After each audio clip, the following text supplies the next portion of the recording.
Jika nantinya pergi ke masa depan, apa yang akan kalian lakukan? Bertemu dengan anak cucu yang sudah besar, nonton ending dari One Piece, atau berperang melawan pasukan alien?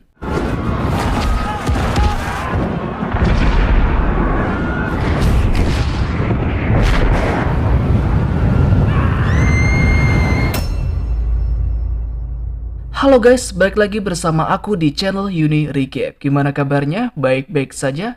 Di video kali ini saya akan merangkum sebuah film science fiction berjudul The Tomorrow War tahun 2021. Di mana film ini akan menceritakan perang antara manusia melawan pasukan alien, yang mana perang tersebut terjadi di masa depan, tepatnya pada tahun 2050. Film ini diperankan oleh dua aktor papan atas yang sebelumnya juga pernah main di film-film Marvel. Mereka berdua adalah J.K. Simmons dan juga Chris Pratt. Ya sudah, tidak usah berlama-lama lagi, langsung saja kita masuk ke ceritanya guys.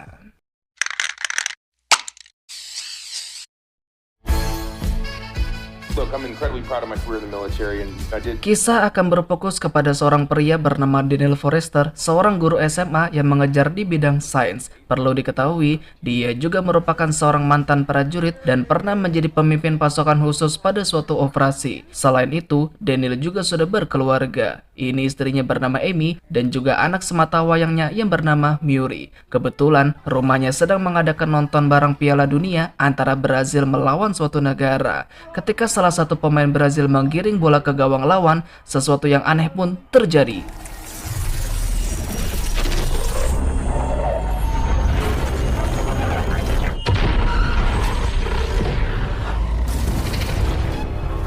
Ya, secara tiba-tiba muncul sebuah portal dimensi disusul dengan sekelompok tentara yang keluar dari dalam sana. Ternyata mereka adalah orang-orang yang berasal dari masa depan, tepatnya dari tahun 2050. Dan Anda akan sangat dibuat terkejut bahwasannya di masa depan nanti akan ada pasukan alien yang datang untuk menyerang bumi. Di saat ini pula, orang-orang yang ada di masa depan sedang berperang melawan mereka semua. Sayangnya, mereka sedang berada di ambang kepunahan dan sangat membutuhkan bantuan dari orang-orang yang ada di masa sekarang untuk memenangkan perang tersebut. Our last hope. Dan inilah perang masa depan. Setahun setelah kejadian itu, semua negara bersatu untuk membangun fasilitas teleportasi dan mengirim pasukan ke masa depan untuk melawan bangsa alien yang mereka sebut dengan nama White Spike atau landak putih. Tapi sayangnya, dari semua pasukan yang dikirim ke medan perang, hanya sebagian kecil saja yang selamat sampai pemerintah kekurangan prajurit untuk kembali dikirim dalam misi tersebut. Maka dari itu, seluruh pemimpin dunia sepakat untuk merekrut warga sipil dan tentu saja resiko kematian mereka jauh lebih tinggi dari pasukan terlatih. Akibatnya, banyak dari masyarakat yang menentang kebijakan tersebut dan terjadi aksi protes di mana-mana. Terlepas dari itu semua, saat ini jumlah populasi manusia yang ada di masa depan sudah sangat menipis, yaitu kurang dari 500.000. Sungguh jumlah yang sangat sedikit.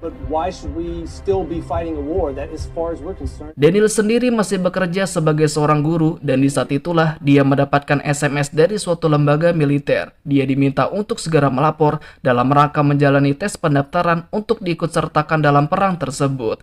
Dikatakan setiap sukarelawannya diikutsertakan akan langsung dibuatkan sertifikat kematiannya. Dan jika Daniel tidak selamat, maka anak dan istrinya akan mendapat uang santunan sebanyak $1 juta. Tidak hanya itu, dia juga dipasangkan sebuah gelang pelacak di tangan kirinya yang juga berfungsi untuk membantunya dalam melakukan perjalanan waktu. Thank you for your service. Mengetahui suaminya akan dikirim ke masa depan untuk berperang, Amy memintanya untuk kabur saja bersama dirinya dan juga anaknya, yang mana itu adalah sebuah pelanggaran yang sangat berat dan ujung-ujungnya Daniel bisa dipenjara. Namun jika dia melepaskan gelang tersebut, kemungkinan dia bisa bebas tanpa harus pergi ke medan perang. Dikatakan hanya ada satu orang saja yang sanggup melakukannya dan orang itu adalah ayahnya Daniel sendiri yang bernama James. Dan sama seperti putranya, James juga seorang mantan prajurit. Tidak hanya itu, dia juga memiliki gelar master di bidang engineer yang artinya masalah seperti ini dapat dengan mudahnya bisa diatasi. Tapi sayangnya, anak bapak ini memiliki masalah yang belum terselesaikan sampai hubungan di antara mereka menjadi kurang baik. Dan setelah berbincang-bincang tentang masalah tersebut, Daniel menjadi emosi dan memutuskan untuk pergi saja dari hadapannya. Alhasil, Daniel tidak punya pilihan selain mengikuti kewajibannya untuk ikut serta dalam perang tersebut. Dia pun bergabung bersama dengan calon mayat lainnya di suatu fasilitas teleportasi, dan di sana mereka semua diberikan latihan dasar seperti menembak dan lain sebagainya. Wanita ini bernama Lethan Hart, salah satu prajurit dari masa depan yang dikirim ke masa sekarang. Dia menjelaskan untuk misi yang akan mereka jalankan akan berlangsung selama 7 hari lamanya. Dan setelah 7 hari berlalu, jika gelang di tangan mereka menyatakan mereka masih hidup secara klinis, otomatis mereka akan dikembalikan ke tempat asal mereka. Di sana, Daniel bertemu dengan dua pria kulit hitam. Mereka berdua bernama Charlie dan juga Dorian. Untuk Dorian sendiri, dia dan juga dua temannya adalah sukarelawan yang berhasil selamat pada pengiriman gelombang yang pertama. Pada kali ini, mereka bertiga kembali dikirim ke sana dan mungkin mereka bertiga lebih berpengalaman. Setelah itu, diadakan rapat untuk membahas misi yang akan mereka jalankan. Di sini juga dijelaskan mengenai sebuah alat canggih bernama Jumpling yang mereka gunakan untuk melewati ruang dan waktu. Tidak seperti mesin waktunya Doraemon, Jumpling hanya bekerja satu arah. Pendeknya seperti ini. Jika mereka berpindah pada tanggal 1 Januari tahun 2023, maka Jumpling akan memindahkan mereka 28 tahun setelahnya, yaitu pada tanggal 1 Januari tahun 2051. 2051 and we can jump you back. Period.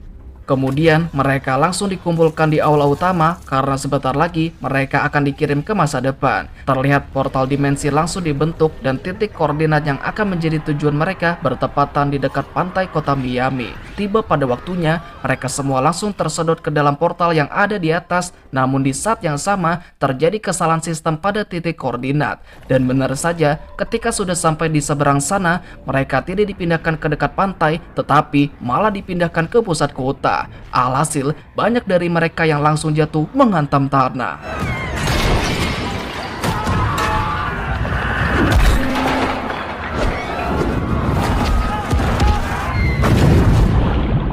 Untungnya, Daniel dan juga beberapa anggota unitnya terjatuh ke dalam sebuah kolam renang dan mereka langsung dibuat terkejut dengan pemandangan kota yang sudah luluh lantah akibat dari serangan alien. Tak lama kemudian, mereka dihubungi oleh seseorang dari pusat komando dan memberikan semacam instruksi untuk menjalankan misi. Mereka diharuskan untuk segera pergi ke sebuah laboratorium untuk mengambil beberapa material biologis. Nah, yang jadi masalahnya, Landak Putih sudah menguasai seluruh penjuru kota dan rencananya akan dilakukan pengoboman untuk memusnahkan mereka. Dengan kata lain, Daniel dan juga unitnya harus bergerak secepat mungkin sebelum pengoboman tersebut dilaksanakan.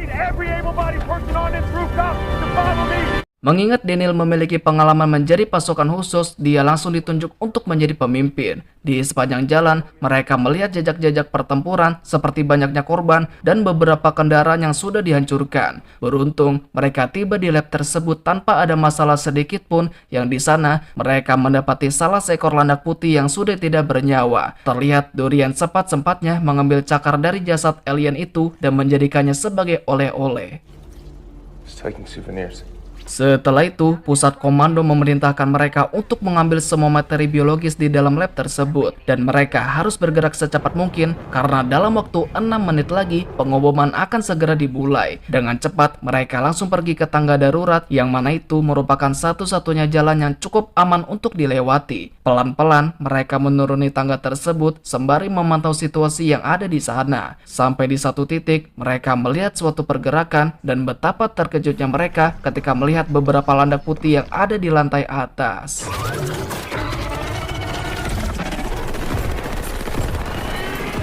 Dengan cepat, mereka semua langsung menuju ke pintu keluar sembari menembaki landak putih yang sedang menyerang. Tapi sayangnya, 4 rekan mereka langsung menjadi korban dari keganasan alien tersebut. Meskipun tidak memiliki wujud seperti landak, makhluk ini memiliki kulit yang cukup keras dan bahkan alien ini juga bisa menembaki duri-duri tajam dari tentakelnya. Satu-satunya cara untuk membunuh mereka adalah dengan mengincar leher atau perut, yang mana itu merupakan titik kelemahan mereka. Setibanya di luar, keadaan semakin bertambah kacau di mana semua landak putih yang ada mengepung jalur evakuasi mereka. Tak cukup sampai di situ, konvoi yang datang untuk menjemput mereka tiba-tiba diserang oleh sekumpulan landak. Alhasil, mereka harus berjuang sendiri untuk bisa sampai ke titik aman dari pengeboman yang sebentar lagi akan dimulai. Terjadi baku tembak antara mereka dengan musuh, di mana pasukan musuh juga memakai taktik untuk menyerang. Get the hell out of there right now.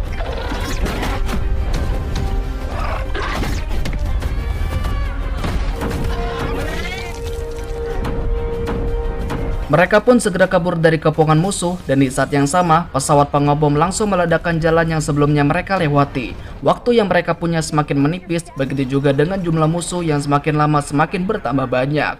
Tiba di sebuah terowongan, mereka terpaksa meninggalkan dua teman mereka yang sedang terluka. Bersama dengan itu, serangan udara langsung meledakkan semuanya, termasuk terowongan yang sebelumnya mereka lewati.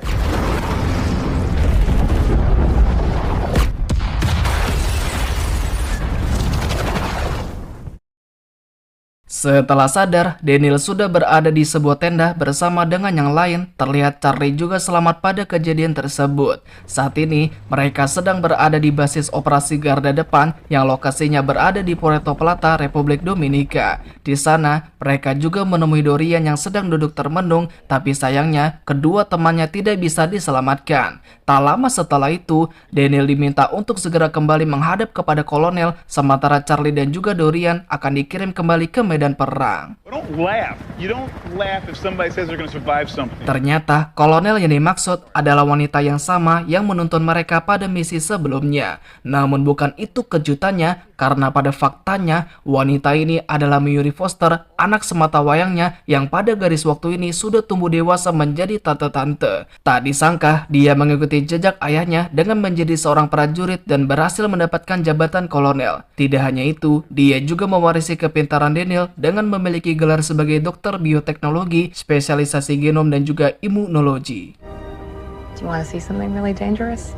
Dikatakan ada satu landak putih yang memiliki jenis kelamin betina, di mana landak yang satu ini lebih kuat dan lebih agresif daripada jantannya. Beberapa waktu yang lalu, Mayuri mengirim pasukan untuk membunuh semua landak yang ada di sarang mereka dengan menggunakan senjata toksin. Hasilnya, banyak dari landak jantan yang berhasil mereka bunuh, tapi setelah memeriksa sarangnya, mereka menemukan betinanya masih hidup seorang diri. Dan untuk mengetahui apa penyebabnya, mereka berencana untuk menangkap betinanya dengan tujuan untuk diteliti secara lanjut. Singkat cerita, mereka pun sampai di sarang alien tersebut. Terlihat beberapa pasukan sudah ada di sana, di mana mereka sedang berusaha untuk menangkap landak betina yang lebih agresif daripada yang jantan. Meskipun sudah mengarahkan sejumlah personil, mereka masih sangat kewalahan sampai menyebabkan korban berjatuhan. Terpaksa, Mayuri langsung turun tangan untuk membantu mereka, di mana dia akan menjadi umpan, sementara sisanya yang akan menariknya ke dalam kerangkeng. Mengetahui anaknya sedang dalam bahaya, Daniel menyusul ke bawah untuk menyelamatkannya, di mana dia juga berhasil memojokkan si betina sampai mereka berhasil memasukkannya ke dalam kerangkeng. Namun, situasi di luar sudah sangat kacau. Ada banyak landak putih yang menyerang tempat tersebut, seakan mereka tahu kalau betina mereka sedang dibawa kabur. Dengan cepat, Mayuri dan juga Daniel menaiki sebuah mobil baja untuk pergi dari sana, dan untungnya mereka berhasil lolos dari kejaran alien tersebut. Meskipun ada banyak korban yang berjatuhan, tapi itu sepadan dengan landak betina yang berhasil mereka tangkap, yang mana itu akan menjadi harapan mereka untuk memenangkan perang tersebut. Setelah itu, mereka pun tiba di sebuah benteng yang merupakan pertahanan terakhir dari umat manusia. Terlihat tingkat keamanan di sini super duper ketat, sebab mereka juga harus melindungi Jumpling yang menjadi jembatan penghubung antara masa lalu dengan masa sekarang. Sementara itu, landak betina yang mereka tangkap sebelumnya dibawa ke sebuah lab untuk diteliti secara lanjut. Dikatakan, genetika landak betina sama seperti landak jantan, tapi untuk si betina, dia memiliki antitoksin yang lebih kuat. Sekarang yang harus mereka lakukan adalah membuat toksin baru yang kali ini dapat menetralkan antitoksin yang ada di dalam tubuh si betina. Tapi sebelum itu, mereka harus membuat banyak variasinya yang nantinya akan mereka uji satu persatu.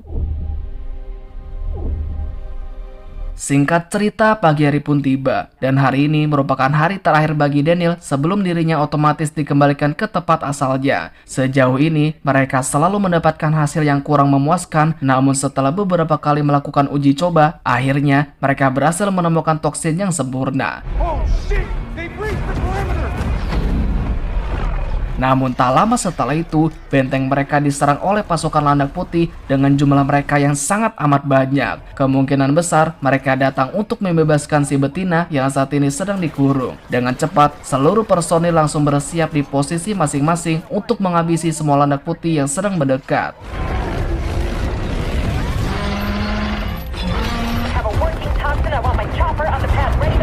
Sadar kalau mereka sama sekali tidak memiliki waktu untuk memproduksi toksinnya secara massal, terpaksa mereka akan menggunakan rencana yang terakhir. Rencananya, toksin tersebut akan diberikan kepada Daniel yang nantinya akan dia bawa ke masa lalu di waktu sebelum bangsa Landak Putih datang menyerang bumi. Dengan begitu, Daniel dapat memproduksi toksin tersebut secara massal demi mencegah terjadinya perang tersebut di masanya. Oleh karena itu, mereka harus melindungi teknologi Jumpling supaya Daniel dan juga orang-orang dari masa lalu bisa kembali ke tempat asal mereka.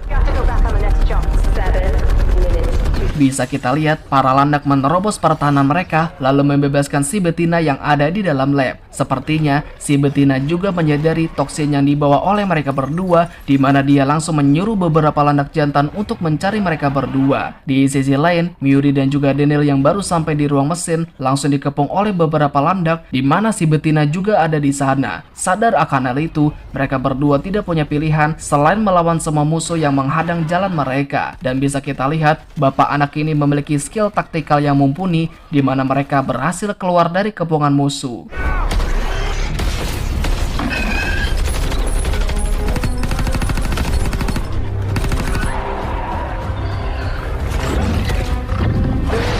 Sementara itu, satu unit helikopter sudah disiapkan untuk mereka berdua, tapi naasnya, Yuri tertembak salah satu Landak sampai jatuh ke lantai bawah. Keadaan semakin bertambah kacau ketika sebuah kapal pesiar menabrak anjungan utama sampai menjatuhkan helikopter sebelumnya. Sadar kalau mereka tidak memiliki harapan untuk bertahan, Miuri kemudian memberikan toksinnya kepada Daniel karena dalam waktu 1 menit lagi, Daniel akan segera berpindah. Namun tiba-tiba mereka dikejutkan dengan si betina yang muncul di hadapan mereka, di mana dia langsung menarik kakinya Miuri sampai terjatuh. Dengan cepat Daniel menangkapnya, namun genggaman tangan Miuri terlepas dan jatuh ke sekumpulan Landak Putih yang sudah menunggu di bawah. Di saat yang sama, gelang di tangannya sudah menunjukkan waktunya dan dia langsung dikembalikan ke masa lalu. Bukan hanya dia saja, semua sukarelawan yang dikirim juga langsung dikembalikan dalam keadaan selamat, termasuk Dorian dan juga si Charlie. Beruntung, toksin yang dia pegang berhasil diamankan lalu diberikan kepada Letnan Hart untuk kemudian diproduksi secara massal. Namun kabar buruknya, Jumpling sudah terputus dan mereka sama sekali tidak bisa mengirim apapun ke masa depan. Ketika semua sukarelawan kembali menemui masing-masing keluarga mereka, suasana hangat dan bahagia terpancar di wajah mereka. Namun hanya Daniel seorang saja yang merasa sedih sebab dirinya sudah melihat kematian anaknya sendiri tepat di depan matanya. Dan sesampainya di rumah, dia langsung bertemu dengan Miuri kecil, kemudian merabanya, menciumnya, hingga memeluknya dengan penuh kasih sayang. Malamnya, Daniel menceritakan semua kepada istrinya bahwasannya dia bertemu dengan anak mereka yang sudah dewasa di masa depan. Sampai dia juga melihat anak mereka yang harus mati dengan sangat tragis. Dan sekarang yang harus Daniel lakukan adalah menemukan cara untuk menggunakan toksin yang berhasil mereka ciptakan. Dikatakan tempat di mana para alien pertama kali muncul yaitu di negara Rusia pada tahun 2048. Tapi anehnya, sama sekali tidak ditemukan adanya pesawat alien dan yang hanya mereka tahu, para alien seketika sudah ada di sini. Di saat itulah mereka juga baru menyadari kemungkinan besar para alien sudah mendarat di sini sejak lama sekali. We're looking at the wrong year. 47 or 46 means the middle of nowhere, Russia. Kemungkinan tersebut semakin diperkuat setelah Charlie meneliti cakar Landak Putih yang Dorian ambil pada waktu itu. Dia mengatakan cakar ini mengandung sedimen abu vulkanik yang berasal dari letusan gunung yang berada di sekitaran Tiongkok. Hal tersebut terdengar tidak masuk akal mengingat tempat pertama kali para alien muncul adalah di negara Rusia. You know any volcano experts? Kebetulan, Daniel memiliki seorang murid yang sangat jenius mengenai hal tersebut. Dia mengatakan abu vulkanik tersebut berasal dari Gunung Purba yang meletus pada tahun 946 sebelum Masehi, yang mana lokasi gunung tersebut berada di perbatasan Tiongkok dengan Korea. Dengan kekuatan lebih besar dari 1000 bom nuklir, abu vulkaniknya menutupi separuh dunia dan masih ditemukan sampai sekarang terkubur di dalam es. Itu berarti bangsa landak putih sudah berada di sini sejak zaman purba, dan tepat di Rusia yang kemungkinan besar menjadi titik pendaratan mereka berada di tengah-tengah dataran es. We have to get to Russia. Sayangnya, pemerintah tidak bisa mengirim pasukan ke Rusia dikarenakan situasi dunia sedang sangat kacau akibat dari aksi para demonstran yang semakin memanas. Hal itu menyebabkan akses masuk ke semua negara, termasuk Rusia, sedang diblokir untuk sementara waktu. Dalam situasi seperti ini, Daniel and the Gang tidak punya pilihan selain mengandalkan kekuatan mereka sendiri. Dan untuk terbang diam-diam ke Rusia, mereka membutuhkan seorang pilot yang siap melakukan kejahatan internasional. Dan Anda tahu siapa orangnya? Yap, orang itu adalah James, ayahnya Daniel, dan dia juga setuju untuk memberikannya bantuan. Selain mereka berempat, Letnan Hart dan juga prajurit masa depan lain juga ikut serta dalam misi kali ini, di mana mereka juga sudah memproduksi toksin tersebut dalam jumlah yang cukup banyak.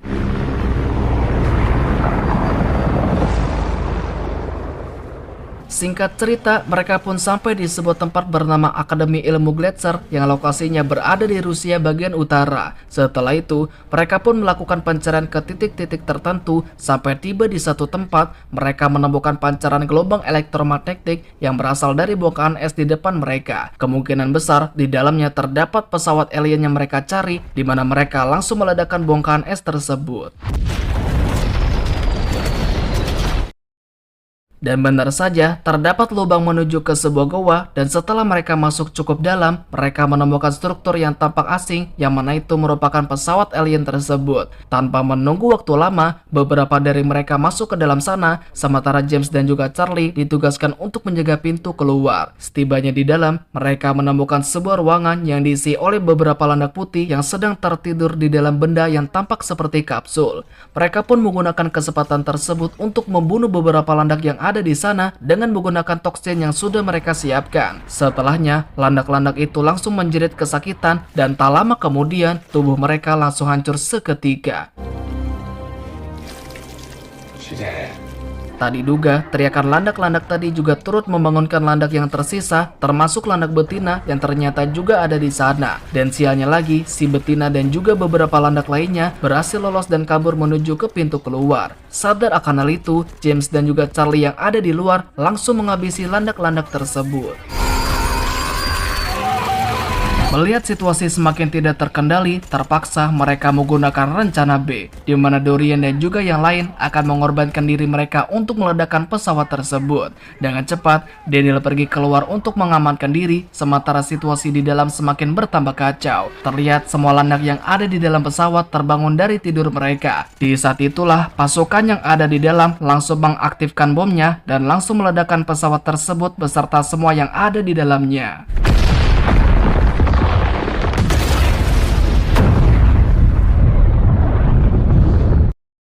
Untungnya, James dan juga Charlie selamat pada ledakan tersebut, tapi nyatanya pertarungan mereka masih belum selesai, dikarenakan masih ada satu landak lagi, yaitu si betina yang masih berkeliaran di sekitar sini. Dengan cepat, James dan juga Daniel pergi mencari keberadaannya, sampai mereka menemukan si betina dari kejauhan. Di saat itulah, James berhasil menjebaknya dengan sebuah umpan, disusul dengan Daniel yang langsung menghantamnya. Tak cukup sampai di situ, mereka berdua langsung memberundungnya dengan banyak peluru, sampai makhluk itu menghilang secara tiba-tiba.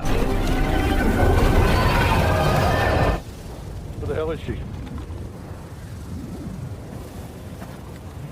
Ternyata si alien masih belum mati, di mana dia langsung menyerang mereka secara tiba-tiba dan sempat membuat mereka menjadi terpojok. Tak menyerah, mereka pun mengincar kedua matanya dan seketika dia langsung menjadi buta. Terjadi adu mekanik antara Daniel dengan si alien, yang kesempatan itu digunakan Daniel untuk menghabisinya dengan menggunakan toksin yang tersisa. Dengan begitu, si alien dapat mereka kalahkan, di mana tubuhnya langsung hancur seketika.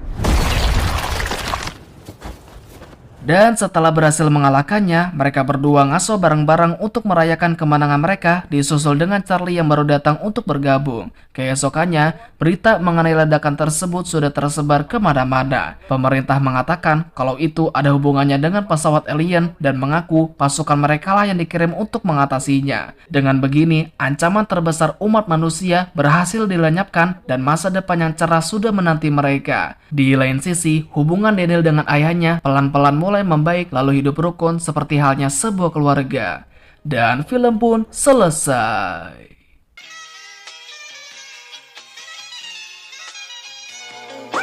Oke gan, itulah alur cerita dari film The Tomorrow War. Semoga kalian terhibur ya. Oke, segitu saja untuk pembahasan kali ini. Jangan lupa untuk like, comment, share, dan subscribe-nya agar saya bisa semangat dalam membuat video selanjutnya. Terakhir saya ucapkan terima kasih dan sampai jumpa di video selanjutnya. Bye bye bye. 今天看齐，墙上写着秦香莲的32岁了，整个当朝驸马郎的旗帜王啊，满皇上的徽，2岁了，整个当朝。